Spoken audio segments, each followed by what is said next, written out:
ulertzen duzue tokikoaren eta unibertsalaren arteko artikulazioa, tradizioa eta berrikuntzaren artekoa? Nik uste dut importantea dela ez ikustea dikotomia moduan, tokikoa eta unibertsala ez, hor hasteko adibidez, unibertsaltzat dugu guztiok edo gutako asko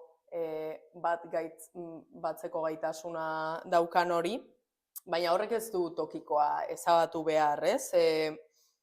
Baizik eta balio behar duela identitateen edo taldeen arteko aliantzak osatzeko, ez? Niretzako unibertsaltasunak interesik badu horretarako da batez ere, ez? Sortzeko batasunak. Baina, uste dut, horretan pentsatzeak edo horrantz jotzeak badituela arrisku batzuk, ez? Azkenean, gutxi delako denok partekatzen duguna, benetan unibertsala dena zer dago, baldin eta edozein bizipen ere, naiz eta ez dakit gaixotasuna bizi dugu hemen eta bizi dute Zelanda Berrian ere. Baina gure bizimoduak eta mundu ikuskerak zeharkatzen du guztiz zelan jasotzen dugun hori, ez, ze balio sozial daukan, zer eragiten duen gugan. Eta uste dut askotan, errelato unibertsaltzat inposatzen dela errelato hegemonikoa, ez? Eta hori arriskutsua dela. Orduan, loturak bilatu bai, baina ezin dugu espero izan, puzzle perfektu bat izan dadin ezer, ez? Beti egongo dira desberdintasunak eta horiei uko egiten badiegu, azkenean uniformizazio da asimilazio baterantz jotzeko arriskua daukagula uste dut. Hemen beti historikoki kanpokoa mehatxu bezala ikusi izan da, nik uste baita ere gu hizkuntza eta kultura gutxitu bat izanik eta historikoki zapaldua, ezta? Kanpotik gu baino handiagoa dan edozerren presentzia edo sarbidea mehatxu bat bezala ikusi da, ezta? Frankoren garaian flamenkoa, euskaldunek gorroto zuten flamenkoa, ikuste zuten inbasore kultura baten ikur bezala, ezta? Baita ere, Frankok folklorizatu nahi zuelako Espainia guztia kultura espresio horrekin bakarrik, ezta? Beste identitate guztiak ezabatuz. Orduan, flamenkoarekiko resistentzia handi bat egon da, orain ja ez noski aspaldi. Gero gogoratzen naiz adibidez, rapa hasi zenean euskeraz, kuadrillan bertan zenbat jenderi entzuten nion, nola leike, amerikanuen mierda horiek euskeraz egitea, bixeren kontra jendea, txandalaren kontra, pizzaren kontra, hamburguesaren kontra, baina kontra politikoki, ezta? Eta hortik gatoz, gogoratzen dut, ertzainak Guantanamera kantatu zuenean Bilbon, han egon ni eta jende hasi zen, Euskal Herrian, Euskaraz, danak kantua tapatzen Guantanamera kantatzen ari zirelako gazteleraz. Gero reggaetoiaren kontra, ze hori ere da kaka bat, eta hori ere perbertitu egiten gaitu, ez dakit zer, eta nik uste gure gutxitasun hortatik eta txikitasunetik gauza horiek denak mehatxu bezala ikusten ditugula. Arrisku bezala ikusten ditugula hasieran, eta gero juten gera, horiekin elkar bizitzen, inkluso geure ganatzen, ezta? Eta egia da, askotan simplifikatu egiten dugula dena, eta estereotipatu eta klitxeak, eta ezta? Rapa dena, da yanki imperialisten gauza. Reggaetoia dena sexista, ez dakit zer, eta pixkanaka gero, nik uste dut orain inoiz baino diversoagoa dela gure kultur adierazpide sare guztia lehengo aldean, behin batek esan zidan, ja ez da egiten kantu politiko politiko lehen ulertzen zen zentzuan, ez da, herriari buruz, ez dira egiten, orain lehen dena zanola, eta orain apenas, ez da. Orain dena dira, osasun mentala, harremanak, sexualitatea, pixka bat abstraktuagoak, igual letrak, eta zen bai, ezke igual lehen ez ginean konturatzen ez genula hitz egiten horretaz. Orain hitz egiten den guzti. Eta beti herria, eta beti aldarrikapen kolektibo historikoak, baina persona ahaztuta geneukan.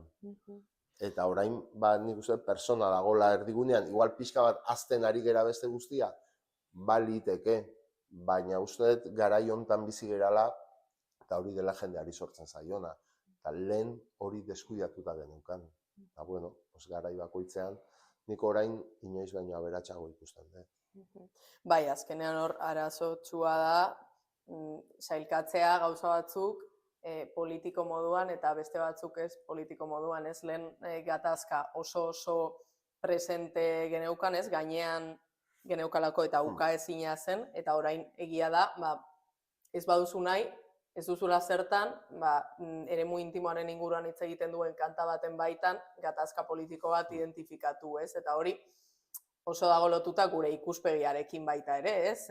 Askotan irakurketa politiko bat egin edo ez, ikusearen esku, edo entzulearen esku dago. Baize, politikoa dena da, gu gatozela garai bat egin duen politikoa, kantu politiko bat zen, aldarrikapen konkretu batzuk, ez da? Hori da, eta... Ez gorputza, adibidez. Guztiz. Bai, eta azkenean, egia da, igual despolitizazio orokor bat gertatzen ari dela, baina ez nahita ez kultur sortzaileengan, baizik eta entzule, hartzaileengan orokorrean ere, ez? Lehen, esatezan, bertsolariak adibidez, herriari kantatze ziola. Eta orain publikoari. Desberdina da, ez da? Asko aldatutzen da kontzeptualizazioa. Bai, eta nik uste pixka bat, aipatu duzunaren aritik ez, hori, kanpotik datorren guztia, gurearen parez pare eta kontra kokatze horretan ikuste gure konplejutik, ez, gure txikiagotasun konpleju horretatik mistifikatzen dugula gurea askotan, ez, eta kanpokoa demonizatu, ez, esan duzun moduan. Eta azkenean, ez diogula baimentzen hasiera batean geure buruari, ez, horrekin horren aukerak eta potentzialitatea ikustea ere. Eta beti hori behar dela tarte bat, ez, erresistentzia egiteko, eta gero ja, Ez gara hilko. Perreatzen badegu ez gara hilko. Hori da. Bai, orduan pixka bat gaude ziklikotasun gurpil horretan sartuta, ez? Baina nik uste, aurretik esan dugun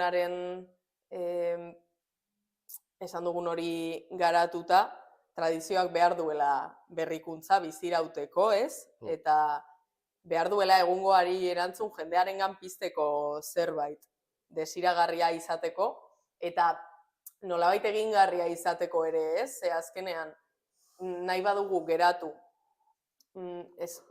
adibidez, kirolean, 19. mendean gauzak egiten ziren moduan, nork egingo du esfortzua, praktikatzeko kirola lehen egiten zen moduan, gaur egun dauzkagun erraztasun guztiekin, ez? Esan nahi dut, arrauna, ez balute telebistan emango, ez balituzte, ez dakit, hori da.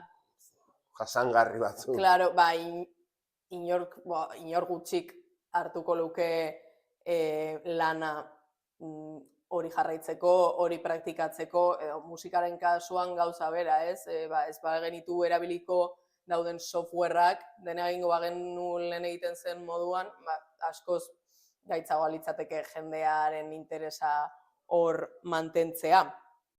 Bertsoa da horren eredu oso garbia, ze guk kantatzen dugu igual 300 urte dituzten melodiekin, baina gaur egungo munduari kantatzen diogu eta gaur egungo lexikoarekin eta uniberso imaginarioarekin.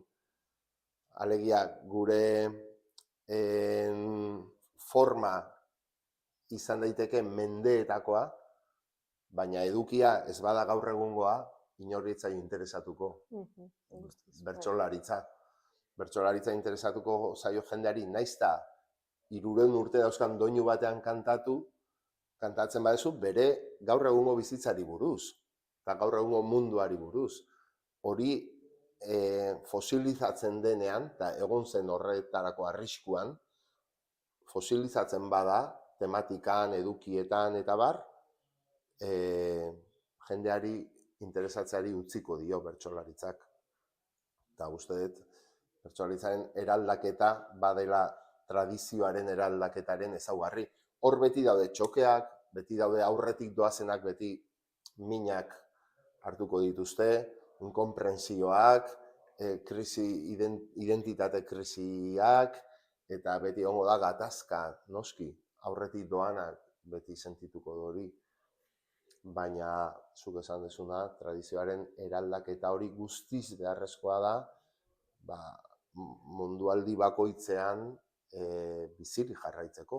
Etengabeko eraldaketan, norbera izateari utzi gabe, esentzia galdu gabe, baina etengabeko eraldaketan. Bai, eta nik uste dut horretarako importantea dela nondik eta norantz egiten den eraldaketa hori, ez, egia da guztiz modu deskokatu batean egiten baduzu, agian arriskua dagoela, bueno,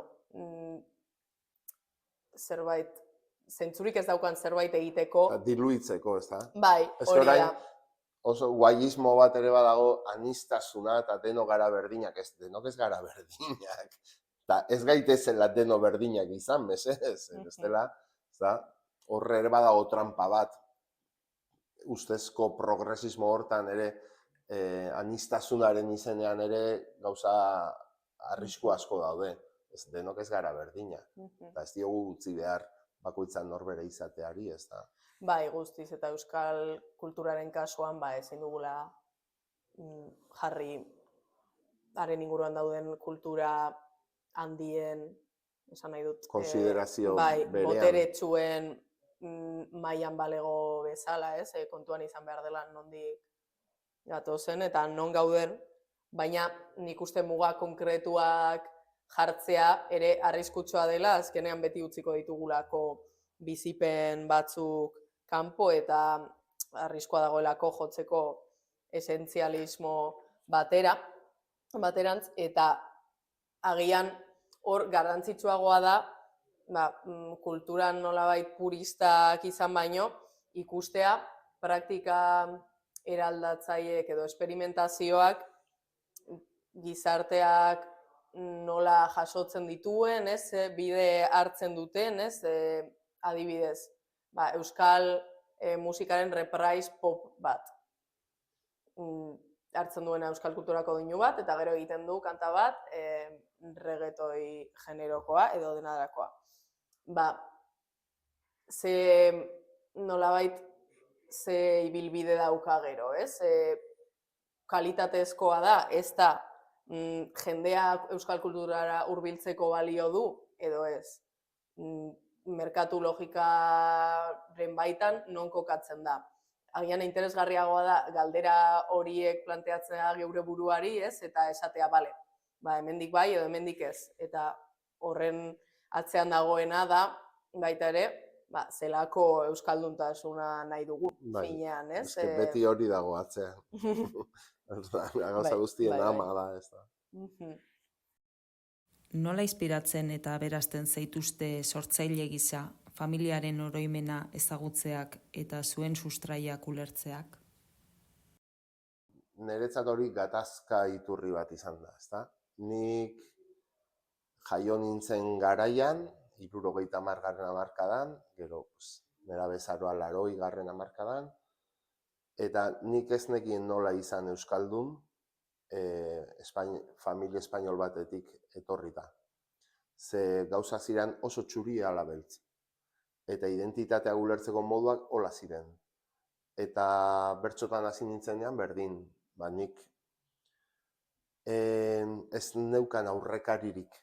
Ez nuen inor nera aurretik ezagutzen abizen erdaldunekin bertsolaria zenik, edo aita eta ama erdaliztunak eta Zamoratik eta Extremaduratik etorritakoan nire kasuan, eta bertsolaria izatia, ezta, semea.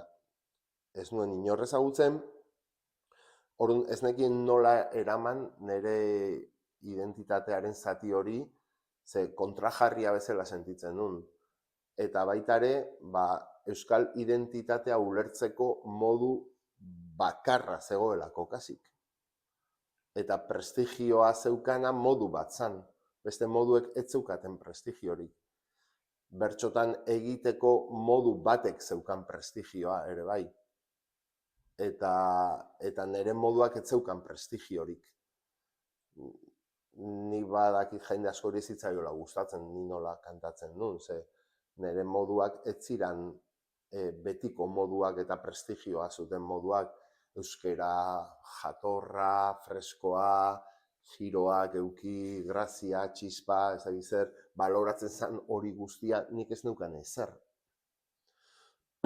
Orduan, niri asko eragin dit, nire familiaren historiak. Lehen ez nekien ez da formulatzen zergaitik ez nuen gozatzen bertxotan etxera juten nintzen, eta ez naiz kapaza konektatzeko jendeakin, eta zergaitik, txarra naiz, edo ez daukat doairik hortarako, edo identitate krisia handiak neuzkan personalak, ez nekielako irakurtzen egoera, ez nintzen kontziente jendeak, nire bertxokera jendearentzat guztiz estrainoa zela, nire referentzi kulturalak guztiz estrainoak zirela bertso zaleentzat. Nik orduan ez nekin hori orain bezala esplikatzen, eta niri asko eragin dit. Eta nire burua ulertzen eta onartzen hasi nintzen, nire familiaren historia ezagutzen hasi nintzenean. Ostras, ez naiz lotxatu behar naizenaz, ez naiz akonplejatu bat izan behar, orain arte izan naizen bezala, nire abizenak izkutatzen, igrekoa latina bihurtzen, nire abizenean, inorri esanez, nire amakin erderaz hitz egiten detela, ez dakiz zer, hori dena tapatzen bizitza guztian, eta ez dut hori egin behar, ze bertsolaria baldin naiz da euskalduna naizelako, eta euskalduna baldin naiz da nire gurasoek erabaki dutelako ni euskalduna izatea. Noiz eta Franco hil zen urtean, ez da? Oraindik, famili euskaldun askok ez zituztenean bere seme alabak ikastoletara bidaltzen.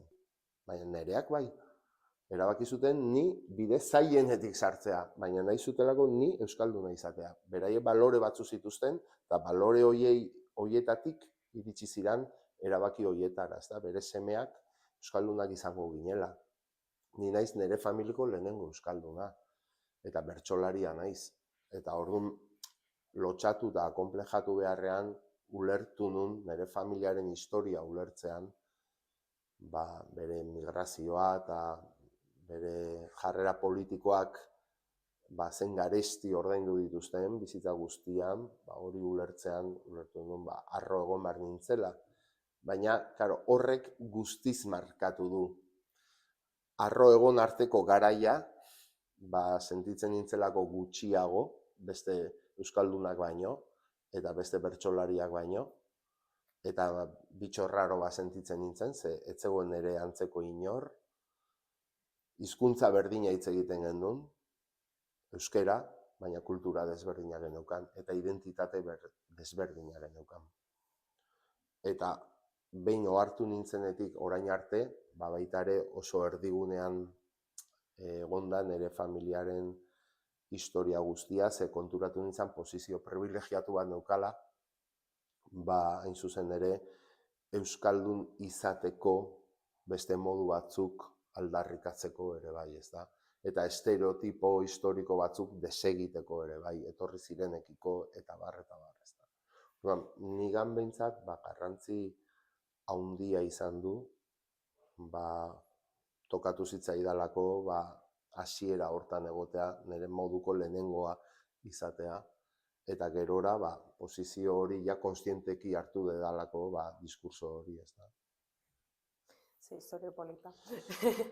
Hori, nire Tristea, bakizun nire gogorra da. historio Bai, betikoa, baina beharrezkoa oraindik. bai, ez, eta niri ere gertatu zitzaidan, ni hasi nintzenean bertxotan, niri ere ematen zidan lotxa izateak bi abizen erdaldunak. Esan nahi dut, zuk zabaldu zenuen bide horrek asko aldarazi duela egoera, baina jarraitzen dute resistentzieko horregoten, ez? Eta niri gertatu zitzaidan, ni oso zalea naizela, esaterako inglesez ekoizten diren kultur adierazpide askorena, eta hori guztia sentitzen nuen eskutatu behar nuela zentzu baten, edo alde batera utzi behar nuela, bertsoarekin lotutako inguruan nengoenean, ez? Zela ondo ikusia, edo. Bai, eta gero, topatu dut jendea pixka bat, hori, konplejo hori desegin dudanean nik ere, eta garrantzia kendu diodanean topatu dut jendea partekatzen zituena zaletasun horiek eta bertsotan ari dena, ez? Baina bai, gutxiengo bat dela, eta pixka bat, segun eta non, badakizula ez duzula hori argitaratera behar, ez? Gainera justu bertsoa oso muturreko adibidea da, etengabe zaudelako bertsotan ari zarenean negoziazio baten publikoarekin, ez? Eta bilatu behar dituzuko konpartitu horiek, eta orduan, ateratzen baduzu erreferentzia bat guztiz arrotza zaiena jai duzu, ez? Claro. Eta orduan nik uste badela eremu bat non oso gutxinaka joan behar zaren urratzen bidea, ez? Eta askotan urratzeko bidea alde batetik edo proposatzeko zerbait pixka bat arriskatua dena beste eremuetan oso ona izan behar duzu, ez? Esan nahi dut, konbentzitu behar duzu jendea, kasu egiteko pixka bat desplazatzeko bere konfort zonalde horretatik zuri jarraika. Orduan uste dut oso, justo adibide konkretua dela hori eta oso ondo erakusten duela tentsio hori eta eremu gutxitu batetik zatozenean egin behar duzun esfortzu gehigarri hori. Nik aipatuko nuke, gainera genealogiez ari garela, genealogia niretzako gintzat badela familia nuklearra alde batetik, baina badirela baita ere, gu osatu ezi gaituzten talde sozial horiek, klasearekin oso lotuta daudenak, eta orokorrean jaso gaituztenak eta guk osatu ditugunak, ez? Nondik jo dugun bizitzan, esaterako nire kasuan queer genealogiak badu kriston garrantzia, familiak daukan bezain beste, ez? Niretzako nire familia aitzindariak oso garrantzitsuak dira eta oso garrantzitsua da eta nigan eragina du nire aita andaluza izateak eta horrek dakartzan erreferentzia guztiek, baina baita ere, hori, queer memoriako eta genealogiatako pertsonaia garrantzitsuek, ez? Eta batez ere sortzen ari garenean, ez? Uste dut beti gaudela elkarrizketan gure aurretik etorri diren horiekin, ez? Eta orduan oso garrantzitsua dela ezagutzea zer egon den aurretik, sentitzeko zuk bakarrik sortu behar duzula diskurtso guzti oso bat, ez? Agian zuri gertatu zitzaizun moduan, bertsoaren eremuan, ez? Baina beste eremu gehienetan, normalean badago norbait gure bizipen antzekoak izan dituenak, ez? Eta orduan importantea da lotura horiek egitea, hori, sentitzeko guztiz bakarrik, bilatzeko babes hori, eta hortik eraikitzeko kolektibitate horiek baita ere. Ni oso identifikatua sentitu naiz beti, baina besterik gabe sentitu egin dut. Ez persona jantzia naizelako igual gai hauetan edo ezer, ez baina sentitu egin dut emakumea bertsotan nik ikusi dut. nola ibili den, nola hasi den lehenengoak, bigarrenak, hirugarrenak, eta ni sentitzen nuen ez zela beretzat egindako mundu bat. Nik ere berdina sentitzen nuen, ez zen niretzat egindako mundu bat. Ni mundu hortan estrainoa nintzen, eta ikusten duen emakumea ere ala zala, eta orain ikusten ditudanean, boiera bertsoak, o senyora, sariketa, o bestelako, edo trans, izate hortatik, bertxotan edo, berdina sentitzen dut, ostras, hau ere aurretik doa, hau ere lehenengo dijoa, eta horra da bidea zabaltzen sufrimentu desenterekin, segurazki oso epikoa iruditzen zait. Identitate berriak nola ari diren inkorporatzen bertsolaritzara, eta nola beraiek ere, zuek ere ari zeraten bide berriak zabaltzen pixkanaka, kostata, ze etzan mundu bat zuentzat, zuek eroso sentitzeko mundu bat, zuentzat egina o zuen gandik egina. Lehendik tradizio oso sakon batetik datorren zerbait da, eta orduan edozen identitate berri horri inkorporatzea, gatazka bat eta lan bat suposatzen du, eta askotan identifikatzen naiz eta identitate arazo desberdinak izan, ezta? Igual hasierara bueltatuz. Mekanismoak askotan antzekoak edo berberak dira, ez? Inkluso sentipenak. Hori da, bai, segurenik niri egin ahal izan didaten iruzkinen bat, agian zuri egin dizute, berdin-berdina, ez? Arrazoi desberdinek bultzatuta, baina azkenean, bai, etengabe reproduzitzen diren gauzak dira, naiz eta noranzko desberdinetan izan, eta nik uste hortik tiraka oso garrantzitsua dela hori egitea memoria ariketa hori, ez? Eta pixka bat jartzea atzera begira, ze bertxotan, pentsatzen badugu nor aritu den lehenengo etorriko zaizkigun figurak, badira hori, gizonak, ez? Oso eremu eta posizio jakin bat hartu dutenak, baina emakumeak ere egon dira, ez? Bakarrik, hori, baztertu egin direla historia eraikitzelan horretatik, ez? Orduan, Oro har plazetatik, emakumea aizkolariak milaka egon dira, ze emakumearen lana izan da etxean zu egurra egitea aizkorarekin, nik elkarrizketatu ditut amonak, eta grabatu ditut aizkoran, ezta? Baina plazan ez dira inoiz egon, enborra mosten plazan, edo sukaldaria dena dira gizonak, Michelin denak dira gizonak, denak. Baina etxean gizonek ez dute sukaldatu ia ezerrez, ezta? Eta berdina, izan daikena bertxotan, o herrikiroletan, edo zer, ezta? Hori zu esaten ari zinean da, ezta? Bai, nik uste finean garrantzitsua dela ulertzea identitatea dela gauza guztiz poliedriko bat, ez? Eta guk ere identifikatzen ditugunean gure antzekoak diren figurak ulertuko dugula gure burua hobeto, ez? Eta izan hori familia edo gure agian hori identitate edo zapalkuntza ardatz berberak bizi dituzten pertsonak horrela ikasiko dugula gure burua beste modu batean ikusten, ez? Bai, eta prestigioa zerri ematen diogun, ezta?